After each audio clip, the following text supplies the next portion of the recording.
Good morning, my name is Stuart Davidson. I want to say thank you for tuning in online to view our services. We hope that you'll enjoy today's service and today's message, and we also hope that it encourages you to come and worship with us in person. You can learn so much more about our church if you visit our website. You can visit our website at www.myesbc.net. We're also on Facebook and we're also on Twitter. So we hope that you'll be able to find out so much more about our church online. But again, come and see us. We have services at 8 o'clock and at 10 o'clock, and we hope to worship with you very soon. God bless you.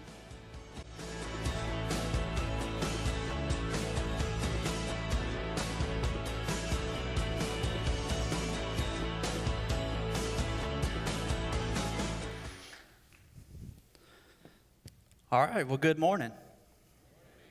I walked around a little bit and saw a couple of you, and I said, they said, "Are you a guest here?" And I said, "I am." And they said, "Well, welcome to Eastern Shore Baptist Church." And I said, "Do y'all know who's speaking today?" And they said, "No, probably, Pastor Stewart." And I said, "Well, I hope it's good." We'll see what happens. I am Dana Watson. I've been with the Baptist Children's Homes for about 12 years now, and love that ministry. Thank you for your support of what we do in the state of Alabama. Your support through financial giving and through prayers and through events like No More Orphans, which we were a part of at your church this year, just raise awareness of what we do at the Alabama Baptist Children's Homes. And so, elevator speech. There are 4 things that we do at the Alabama Baptist Children's Homes. Can anybody tell me one? You're allowed to talk to me. Taking children. So we have homes for children. That happens through foster care. We license our own families, and then we place children in their homes. And so foster care families there, we have about 20. We would love to have some more in Baldwin County. We do have several families from this side of the bay. But just like Stuart shared, there are children in this county that need homes. And so I had a DHR worker say to me one time, he said, "I love your foster parents. They're so good.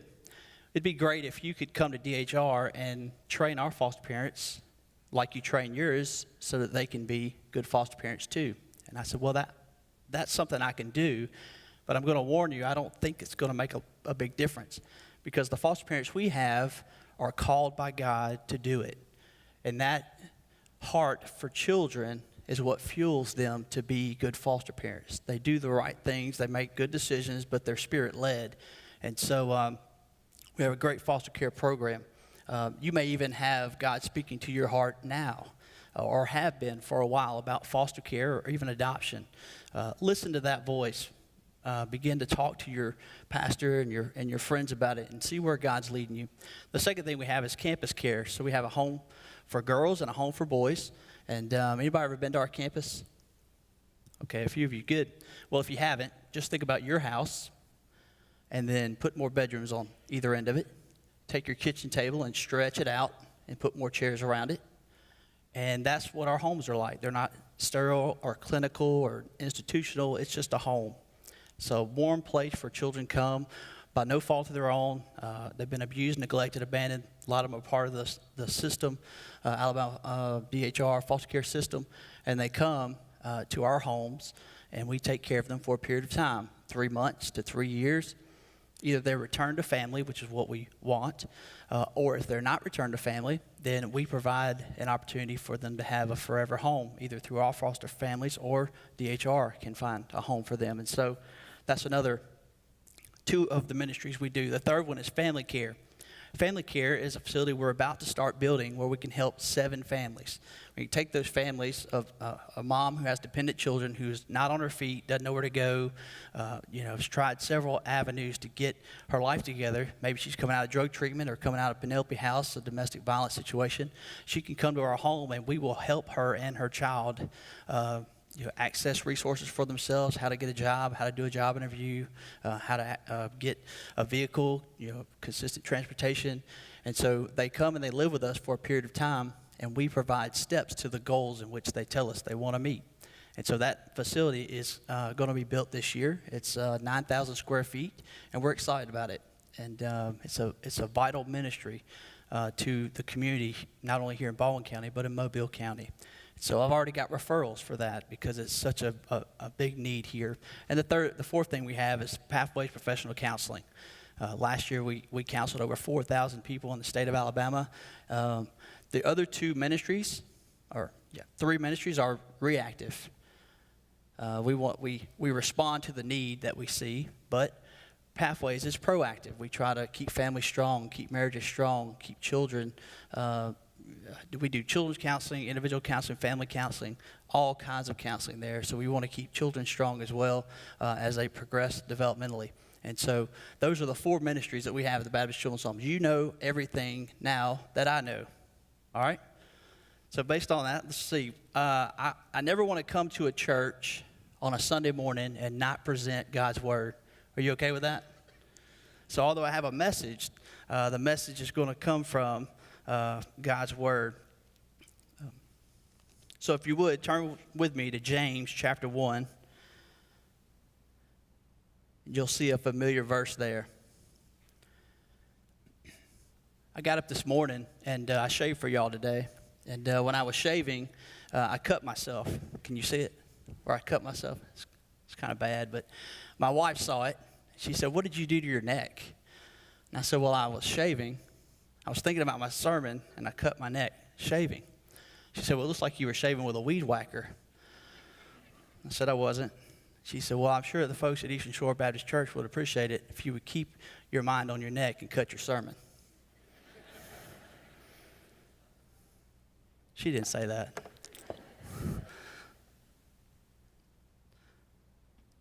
So I've been with the Children's Home for about 12 years now, and it's amazing the things that adults will do to children. Children that love them and trust them. The adults that are supposed to take care of them because of lack of parenting skills, lack of coping skills with life in general, because of substance abuse, other reasons they choose to neglect or abuse a child. And so when I see these things, these kids come into our homes, and just not too long ago we had a sibling group of 5 kids come to our campus care homes. Never been removed from their family before, came in the front door. Then we brought them into the assembly room. They were crying, they were upset, obviously, and so the social workers there tried to do everything they could to help those kids kind of settle down and turn the TV on, put cartoons on, made them some popcorn, got them some coloring books, but they just never could calm down emotionally. And so the CPS worker who just removed them from school, they had their school uniforms on, I said, "Hey, do they even know what's going on?" She said, "No." I said, "Well, can I talk to them? Can I take them to my office and explain what's happening?" She said, "Sure." So they went into my office, and they were from 5 to 11 years old. The oldest one, the young lady, was 11. So I explained to them that DHR removed them from their home because they were in imminent or immediate danger, and that this was a good place, that we were here to take care of them, and that even though I knew they were scared, and the youngest one just cried more when I said that, "You don't know what to expect. I promise you it's a good place." And so the oldest girl, she raised her hand, and she said, "But we weren't in danger." Well, I knew the reason why they were removed from their home, and I know they were in danger, but to her it was normal. It was everyday life for her. And so those kids were placed with the Alabama Baptist Children's Homes, and about 2 weeks later, there's a firehouse on the corner of Hillcrest and Greelot that provides free sandwiches to our kids once a month. So we take all of our kids over there, and they just give them free sandwiches. And so I showed up at that event and walked in, and I saw the young lady, who was obviously upset and angry when she first came in, and she was happy, and she was talking to her friends that she had made the children's home. And so I walked over to her, and I said, "Hey, how are you doing?" She said, "I'm great." I said, "Is it better than you thought it was going to be?" She said, "Absolutely. I love it here." Well, about 2 weeks after that, she went to go live with her grandmother. which is what we want. But I was so glad that they were able to be a part of our ministry, because whatever situation that was going on with their family, they needed us. But there are still situations that don't really work out. I remember when I first came to the Baptist Children's Homes in 2003, I saw a baby in a carrier, and the baby had a black eye. And so, being naive at that time, I saw the foster mom, and I said, "What happened to that baby? Did it fall? Did something fall on its head, or what happened?" And she said, "Well, that baby had a bad daddy." And Dad became upset with that baby and hit it in the face and broke the bone around its eye. And we're talking a baby that's 10 weeks old. But he couldn't stop the baby from crying. Mom had gone to the store, and he did that. And so they removed the child and placed him with us. And I think, man, why does that happen? This guy would come for a visit, and see the child, and Mom wasn't going to leave him. And he was a lot bigger than I was, but I thought, you know what? I'll roll around the grass with this guy. You kind of have that anger inside of you, But, he needs Jesus just as much as I did, or I do still today. And I think about those things. Why does that happen? There's a lot of things that happen in our lives that we don't understand. And in James chapter 1, it says, "My brother, count all joy when you fall into various trials, knowing that the testing of your faith produces patience. But let patience have its perfect work, that you may be perfect, lacking nothing." Well, I'm 40 years old this year, and I can tell you I've been through some trials, and it hasn't always produced patience. Sometimes it produces confusion, bitterness, anger. But God says He wants it to produce patience. There's an old argument that I heard in seminary, and it goes like this: if God is all-knowing and all-powerful, then He can stop bad things from happening. Yet bad things still happen. So then either God is not all-powerful or He is not all-knowing. Some go so far to say that maybe He just doesn't care enough to stop bad things from happening. Well, we know that God is all-powerful. We know that He knows all things. And we know that He loves us without conditions. Yet these things still happen. You ever gone through a trial? You ever questioned God? Maybe you're going through a trial right now. In a room of people this size, I guarantee you there's somebody struggling with an addiction. There's somebody struggling with a relationship. There's somebody struggling with a sin. There's somebody struggling with a situation. There's somebody who needs to hear this word. I believe there are 3 reasons why bad things happen to God's people. Now, look, I don't know everything. I'm not smart enough to know everything. The Bible says His ways are higher than my ways. His thoughts are higher than my thoughts. And so we don't have all the answers to why these things happen. Why do bad things happen around us? We see it all the time. But for me to try to explain God to you today would be like the clay trying to explain the potter. I just don't have the facilities, the mental capacity, the whatever it would take to explain that. However, these 3 things are found in Scripture and will help you as you walk through your trial. One is disobedience to God's word. We can open up our lives to Satan's attacks by the choices that we make. Obedience to God's word is important. It protects us. It doesn't fence us in. Jesus said that He came that you might have life and you might have it more abundantly. Before I got saved, I was given a Bible. And I read that Bible because I was told in the South, that's what you need to do, read your Bible. If you want God to speak to you, if you want guidance in your life, you read the Bible. So I did that. I think I was about 11. So I started reading it, and it was kind of boring. Wooden, like an old literature book, right? So I read a little bit of it, but I couldn't read much more, and I put it down. And then I got saved. And I started reading it again because I knew that's what I needed to do. And when I read God's word, it was alive to me. It was breathing. It was moving. God's Spirit began to illuminate the words from the page into my mind. It was different. God's word is what we need to keep us safe. You know, we have liberty through obedience. Liberty through obedience. The more we obey God's word, the more freedom we have. It seems like a paradox, doesn't it? Well, when I was a kid, I had a big wheel. Anybody know what a big wheel is? Yeah, a little plastic trike of sorts. Well, I love my big wheel. I rode it so much that I broke my big wheel. And then I convinced my sister that her big wheel was actually my big wheel, and we got swapped up somehow. And she believed it. And so I had her big wheel as well.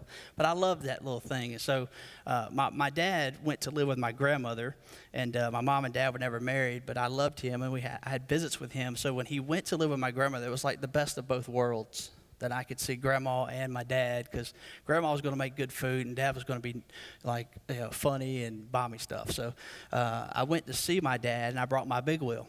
Well, what I loved about my grandmother's house was she lived on a curve, right? And on that curve in her front yard was a sidewalk, and it was long. It was like a raceway to me for that big wheel. And so when I went to the visit, I took my big wheel, and I took it out of the car. And I said to my dad, I said, hey, can I ride my big wheel for a while? He said, sure. But one rule, don't go outside of the light poles on either corner of the front yard. They had little bushes at the bottom, you know. I said, man, I can ride that all day. So I got out there, and I went back and forth and back and forth. Well, guess what happened? I got bored. I thought, how great would it be to go around that bush and go to the other side of the sidewalk and just keep going? To see all the sights on the other side would be great, right? But I remember what my dad said, and so I didn't for a while. I began to look at the house and see the window, and he wasn't looking, and I thought, I'm going to go ahead and do it. So I got to that bush, and I got out into the street to go around it, and a car came. And that car hit the front of my big wheel, and I spun like a top. And it was then I realized why my dad told me not to go around that bush was because he knew a car couldn't see me and I could be struck. And I was. God's word is in place to protect us from what God knows can hurt us. And obedience to it brings us protection and liberty. The second thing that can cause us to fall into a trial is the sin of others. Someone else can make a choice that affects others around them in a negative way. Think of a drunk driver who goes out with his friends, he drinks, grabs his keys, gets in his car, drives down the road, veers over the double solid line, hits a family head on. That family's life is impacted by his decision. We live in a sinful world. Sin is all around us. You ever seen the news? I try to watch the news. I try to be a good citizen. Try to see what's going on around me, but sometimes it's depressing to watch the news. See a murder, robbery, rape. They do a pet adoption in the middle. They try to keep your spirits up, and they go back to the bad news again. There's sin all around us, and if we're not careful, we can allow it to seep into our hearts and our lives, and it's going to impact us in a way, even when we don't want it to. The third thing, why we go through these trials, why bad things happen to God's people, is because God wants to bring himself glory or to help us grow. You think about Lazarus in the book of John. Think about that story. When we have these bad things happen in our lives, does God cause these things so that he can be glorified? No, but he allows them. It is God's sovereignty that keeps many of the bad things from happening to his people. God keeps Satan in check. So in Lazarus, in John, when Lazarus was raised from the dead, the Bible says that he knew what was going to happen. In fact, Jesus was told that Lazarus was sick. And what did he say? Did he hurry over to heal Lazarus' sickness? He said, this sickness will not be unto death. So he waited 3 more days. And so in John, I'm going to turn there, chapter 11, verse 4, he says these words,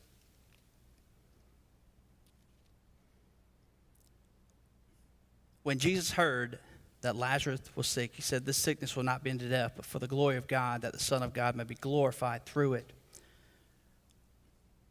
Then it goes on in verses 41. He says, when he got to the place where the dead man was lying, he said, take away the stone.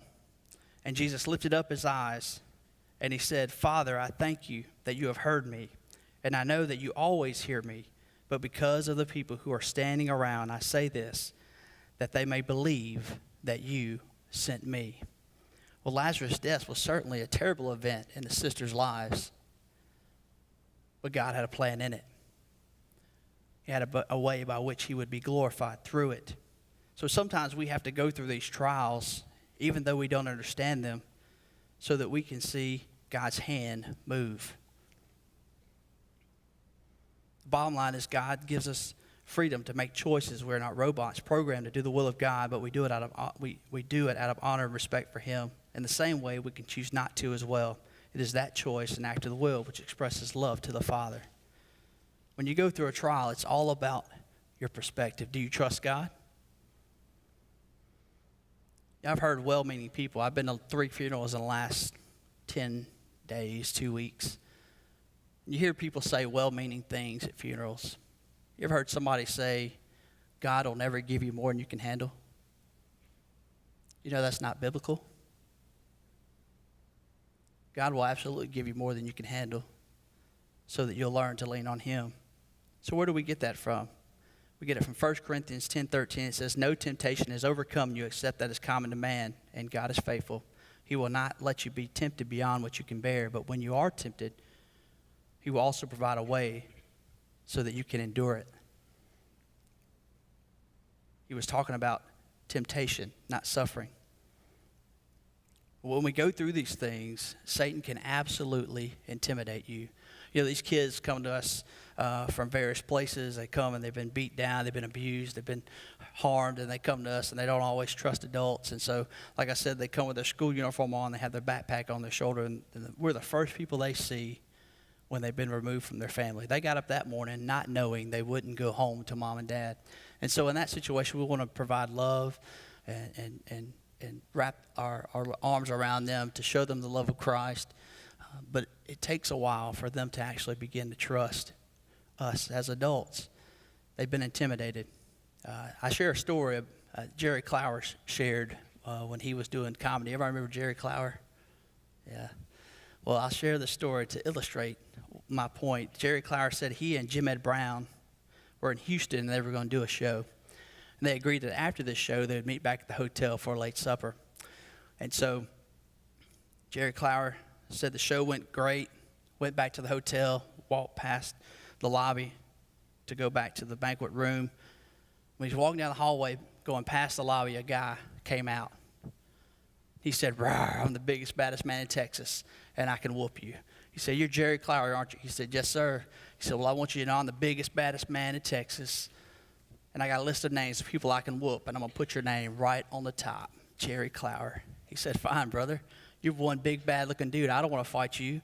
I just want to go eat." So he let him write his name on that man's list. Well, the second guy to come in was Jim Ed Brown, the leader of the band. He walked on in, walked past the lobby. The guy came out. He said, "What's your name?" He said, "My name's John." He said, "Well, John, I want you to know I'm big and I'm bad and I can whoop you." He said, "I got a list of names of people I can whoop, and I already wrote Jerry Clower's name down. I'm going to write yours right below his." He said, "Fine." He said, "This guy was huge, had hair like a water buffalo. There was no way nobody was going to fight this guy, right? Just intimidating people." So he walked on by. Well, this guy did that to every band member that came into the hotel that night. He would intimidate them.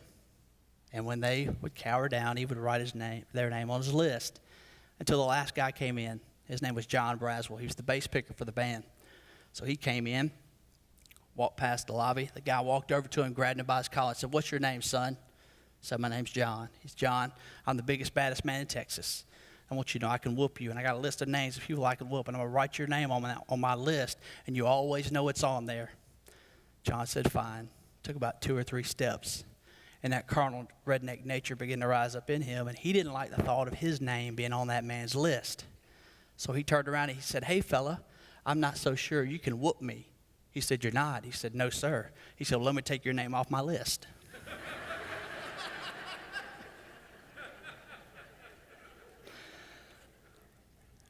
Now, I like that joke because it makes me laugh. But the truth is, Satan does the same thing to us. He intimidates us. And when we believe him, he writes our name on his list. But the Bible says, resist the devil and he will flee, because greater is he that's in you than he that's in the world. That's the message we want to instill in the hearts of these children. So when you go through a trial, what is your perspective? We're to understand God's heart. We know that all things work together for the good of those who love him and are called according to his purpose. We also need to trust him. In Proverbs 3:5, it says, trust the Lord with all your heart and lean not on your own understanding. In all your ways acknowledge him and he will make your path straight. Just like I told you that God's ways are higher than our ways. His thoughts are higher than our thoughts. He knows our future, and he has our best interest at heart. I didn't always trust God. When I was a kid, I was about 5 years old. I had a bike. I didn't trust God because I couldn't really trust people. And so my first lesson in trust came when I was 5 and I had a bike. And I was riding around. I had a horn on it like this on the handlebar. So we lived in a trailer park, and it was kind of a circle trailer park. All the trailers were on the outside. In the middle was a trailer of the guy who did the maintenance work for the trailer park. So I was riding around that circle with my bike and my horn. I would blow this horn all day long. Love my horn, right? It's not a problem. I just would blow the horn for no good reason all day. And so, how can that irritate anybody? So, I was riding around this circle, and the guy in the middle of the trailer park said, hey, son, come over here. So I pedaled on over to him. He said, do you want that horn to be louder? I said, yes, sir. Of course I want it to be louder. And this is the guy who fixes stuff. He can make my horn louder. He said, well, come on over. So I rode my bike over to his workbench. He took his screwdriver off, and he took the clamp off of my horn there, and he pulled it back and took it off and put my horn right here on his workbench, pulled the hammer off of his hip. Then he hammered it flat. Then he took my horn, took the clamp, put it back on my handlebar, screwed it back on, and he said, there, it's going to be louder. And I believed him. I pedaled away believing that my horn was going to be louder, but I pushed the black bulb, and it never made another sound. It was that day I realized you can't trust everybody. You got to be careful. But when I first became a Christian, I didn't know I could trust God. And so I leaned on the faith of the older folks that had seen many more things that I had seen, had been through many more trials. And I said, and they would stand up and they would give testimony. They would say, God's never failed me. And I would say to myself, now, if God's never failed them, then he won't fail me. Well, I can tell you, after being a Christian for over 25 years, God is faithful. You can trust him, and he will never fail you. I lean on my own faith now because I've seen him move in my life. I love the Alabama Baptist Children's Homes because I see the impact that it makes on the lives of children every day. I see how they change and how they become soft, and how the love of the staff there changes their temperament, and they just begin to shift and move, and so they become open to the gospel. I love the mission of the Baptist Children's Home is to protect, nurture, and restore children and families through Christ-centered services. I love the ministry, not only because I see the lives that are changed today, but because on August 29, 1987, I first set foot on the campus as a resident. My mom could not take care of me. My dad had passed away, and she needed help. And so she placed me in the care of the Baptist Children's Homes when I was 11 years old. And there were 3 things I got at the Baptist Children's Homes that I didn't get when I was with my mom. One was 3 square meals a day. We take that for granted. When you leave this service today, you'll go and eat lunch, and you won't think a second thought about it. You'll fill your stomach, and you'll go on about your life, and you'll probably eat 5 hours later. But when I was a kid with my mom, we did not eat very often. Now, we had food stamps, but you can sell food stamps for cash and get the stuff you really want. So if it weren't for the public school system, I would not have been able to eat breakfast or lunch. Those were provided for free. But in the evenings, sometimes we didn't eat. And on the weekends, it was even tougher. One weekend, I got up early in the morning. Remember when cartoons only came on a Saturday? Yeah. Now they're on right now, But I would have to get up early, and I would wait on the cartoons to come on. So I'd get hungry. So one Saturday morning, I got up and I went into the kitchen, and I looked to see what there was to eat, and there was ketchup in the refrigerator, and there was cornmeal in the cabinet, and that was all we had. So I got a pan out from the cabinet, and I put the cornmeal in the pan. I took some water and put it on the cornmeal, and I stirred it up with a plastic fork. And then I stuck it in the oven for a little while, came back, took it out, and I took that fork and I scraped it up and I put it on a napkin, took that ketchup and I squirted it on there, and that's what I ate that day. But at the children's home, I was provided meals 3 times a day, and I ate them, and I was happy for them. Second thing I got was a family environment I never had before. It's weird to say, isn't it? I leave my family to go to a place where people I don't know, but I felt like more of a family unit there than where I was. And the reason was I saw a lot of domestic violence, a lot of drug use, a lot of things a kid should not see. Was afraid a lot at nighttime. What's going to happen? Who's going to come in my room? These guys, these people I don't know are interacting with my mom, and I have 5 sisters, and so I always felt like I was the protector of them, and so I just didn't know about the environment there was just not safe, was not good. I didn't feel protected. So one night, it's a story I choose to share. I was in my bed, and my mom began to argue with her boyfriend. It wasn't uncommon for that to happen. It woke me up. The argument was so loud. So I went to the corner of the hallway where I could see the living room, but they couldn't see me. And they were fighting with each other back and forth. They were saying some ugly things to each other, and she was telling him to leave, so you can't stay here, get out of my house, you got to go. A lot of things were being said, and so he wouldn't leave, and she couldn't push him out. So she went to the bedroom where my uncle was asleep, and she turned on the light. She shook him and tried to get him to come get her boyfriend out of the house. Well, he didn't budge, didn't move. She said, "Come on, you got to get him out. He can't stay. I'm sick of him." Well, he didn't. She walked out of the room, turned the light out, went back to the living room, and the fight began to escalate, became more physical. And I knew where this was going because I'd seen it before. She began to push him, and he began to push her. And my mom, again, went back into the bedroom where my uncle was laying down and turned the light on and shook him to wake him up to help her get the boyfriend out of the house. And he became upset with her for trying to wake him up a second time. So he jumped on the bed and he hit the light at the top of the ceiling. We didn't have a shield there, just naked light. He knocked it out with his hand. I can still see the flash of that bulb. And he jumped off the bed and began to abuse my mother. And her boyfriend, who was upset with her, decided it was a good opportunity for him to do the same thing. And I'm watching this, and I can't stop it because I'm just 9. So I run outside, and it's early in the morning, late at night, and I try to find anybody who can help. There's nobody there. I come back inside, and I sit on the couch, and I just cry. I can hear what's going on in the back, but I cannot do anything about it. Or her boyfriend comes out of the back room. He goes out to his truck. And even at 9, I thought, that's not good. So I did the only thing I could do, so I locked the door so he couldn't get back in. Well, he came back. He could see me through the 9 windows there. And he said, "Let me in." And I said, "No." He said, "Let me in." I said, "I'm not going to do it." So he took his fist and he broke the window pane closest to the doorknob and unlocked it, threw it open. Well, I became afraid because surely what he's doing to my mom, he won't think twice about doing to me, but I thank God that day he didn't. But he did say something I'll never forget. He said, "What do you think you're doing?" As if I had no right to protect my mom from what he was doing to her.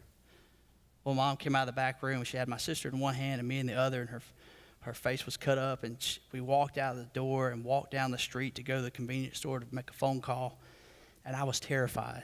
You know, when you're a kid, your mind runs wild about what could happen. I thought maybe he'll ride by and pull us into his truck and take us away and do something awful, but you know, it didn't happen. And when I got to the children's home, I never had to feel that fear. When I went to sleep at my bed at night, I didn't have to worry about somebody waking me up with arguments or fighting or hurting each other. I felt protected. I was nurtured, and over time, I was restored. The third thing I got from the Baptist Children's Homes is my faith. May 20th, 1990, I asked Jesus to come into my heart to save me, and he changed me radically. When I was with the children's home, I felt out of place. You know, even though it's a family and I enjoy it and I got to eat, I still felt out of place. I'd go to middle school and there'd be kids that would have two parents, some would have one. I felt like I had nobody. My mom hitchhiked with a guy half her age to Virginia. I didn't hear from her for 3 or 4 years. And kids would go home on visits for Christmas and Easter, and I would just be at the children's home. But when I got saved, God showed me that was exactly what he wanted for my life, so that I could stand up today and be a testimony, not because of anything I've done, because I am nothing. I got some degrees on my wall, some large receipts that are hanging there that said I went to school and did some things. I've got a certification that allows me to be a social worker and interact with the children that I do. But the truth is, without him, I can do nothing. Without his Spirit moving through me and helping me to make decisions for those children and their families, I just couldn't do it. But he wanted me to go through those things so I could stand up and be a testimony, not only of his faithfulness and him bringing me through those situations, but also for the children who can't stand up today, that are at the Baptist Children's Homes, who are now writing their story just like mine, who have seen things much worse than I have and experienced things much more terrible than I have, and tell you that what you're doing, supporting the Baptist Children's Homes through your prayer, through your visits, through your financial giving, is making a difference in their life. Our mission is to protect, nurture, and restore children and families through Christ-centered services. So when a child comes into care, they hear the gospel. And if we ever took that out and stopped doing that, I'd leave. Because I believe it's the center of what we do. It makes the biggest impact. You know, we can give food, clothes, shelter, discipline, love, boundaries, and all those things are good. Some of our kids need medication. Some need counseling. Those are good as well. But if a child could come to know the Lord, it is the greatest catalyst for change. It will change them from the inside out. It's an amazing thing to see. Those kids and those families need a Savior. And so God had a purpose in my life. Though these things were certainly bad events, God allowed them to happen so that my life could bring him glory. In the same way, Christ dying on the cross, though seemingly a terrible event in history, was entirely necessary. God had a grand plan, a divine purpose, a way that he would be glorified for all eternity. Whatever you're going through, whatever trial, situation you're going through, God is in it. He will be glorified through it. And if God's speaking to you today about foster care, orphan care, or being a part of a ministry like ours, doesn't even have to be ours. You know, Lifeline is in Baldwin County. We're in Mobile County. They come to Mobile County. We come to Baldwin County. And when they first came down here, I said, you know what? Let's not be adversaries. Let's get together and work together, because there's enough children and enough churches that need to hear about foster care and orphan care. Let's do it together. And so that's how No More Orphans got started down here in Mobile County, because we decided to partner together. Wherever you decide to link up, if God's speaking to you in your heart, just do it. Find a way to connect. So if God is speaking to you today about a trial, if you don't know the Lord as your Savior, I pray that you would respond to him today. But I thank you for the opportunity to come and to share my story, understanding that there are kids in your county that need the Lord as well. Thank you.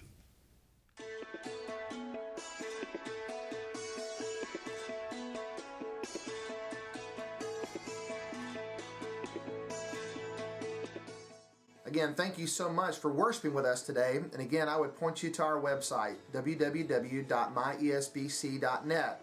Again, thank you so much for worshiping with us. We hope that we will see you very soon, and we certainly hope that you enjoyed today's message. God bless you.